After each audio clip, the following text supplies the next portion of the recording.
This is all greenbelt land. It's grade 2 farming land that Cherwell District Council are taking out of greenbelt protection. Land that's worth about £25,000 an acre, as agricultural land will be worth in the millions as development land. So I'll leave you to draw your own conclusions as to the motivations here in terms of building and developing and putting houses on here. None of these houses are going to be available to the local existing local population, certainly not going to be affordable to any of them. A nice little earner for the university and Legal in General, who are partnering with the university and putting £4 billion into this development, and those sorts of companies don't do that unless there's something really lucrative in it for them.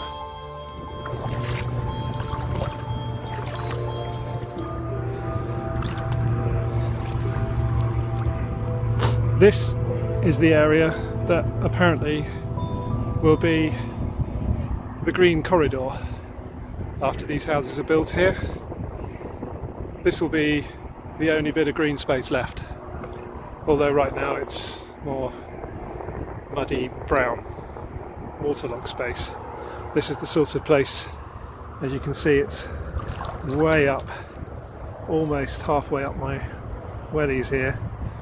This is the area that the people that live here, people who already live here, the people who are going to live here with these new houses are going to be using as their recreational area, where they'll be coming for a nice walk. At this rate, with the additional housing that's going to be on this site, probably putting even more pressure on this area in terms of flooding, I don't think it's going to be so much of a walk and probably more of a swim.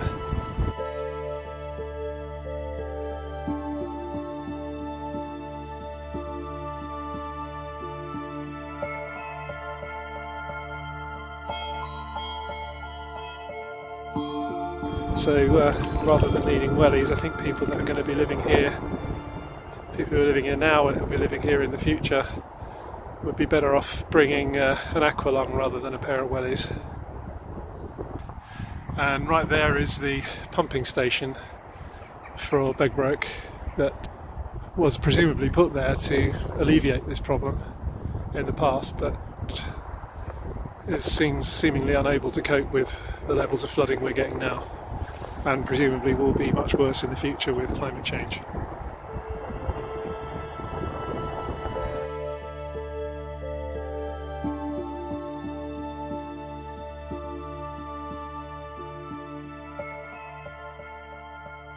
Back of Begbroke pumping station, which apparently recently Thames Water have been heard to say anecdotally isn't capable of coping with this level of water. You can see how far up it is in my wellies, right up to my ankles, above my ankles.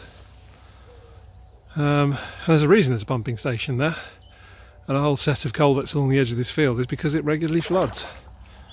And this backs onto some houses as well, so obviously existing residents are going to be dealing with the fallout from this potential development. Absolutely crazy. And on the other side of the hedge from that field that we were just in, yet more flooding in this field. This is all set to become houses to feed the university's voracious need for housing. And it's good. This is good agricultural land as well when it's dry. But obviously, as climate change moves on, the amount of time it will be above water is going to be less and less. In fact, this land is actually earmarked for an expansion of the university building, which you can just about see in the distance there. 14 hectares of land that's been slipped into the plans for Cherwell's partial review of its local plan, theoretically to deal with Oxford's unmet housing need, although none of this land is going to be anything to do with Oxford's unmet need. It's all to do with Oxford University wanting to expand the Begbroke Science Park and effectively create a new campus in this area, along with some tied housing, none of which will be available to locals around here, none of which will have anything to do with any unmet need in Oxford. It's effectively going to be a need that will be created by the university by expanding their site here.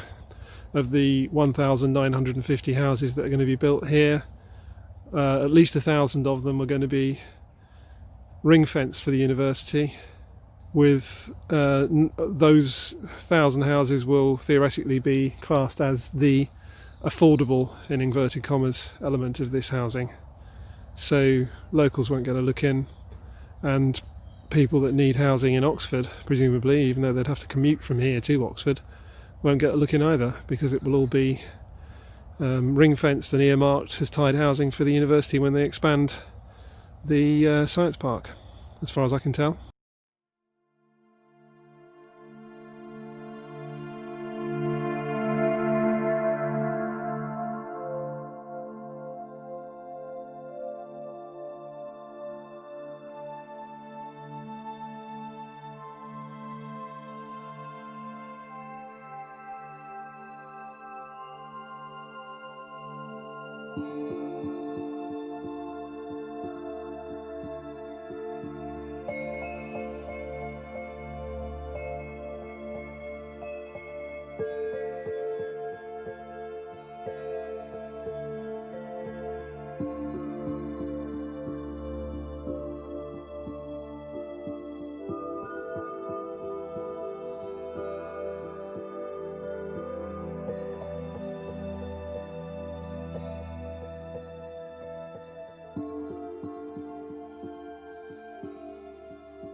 But you can just see how much standing water there is here.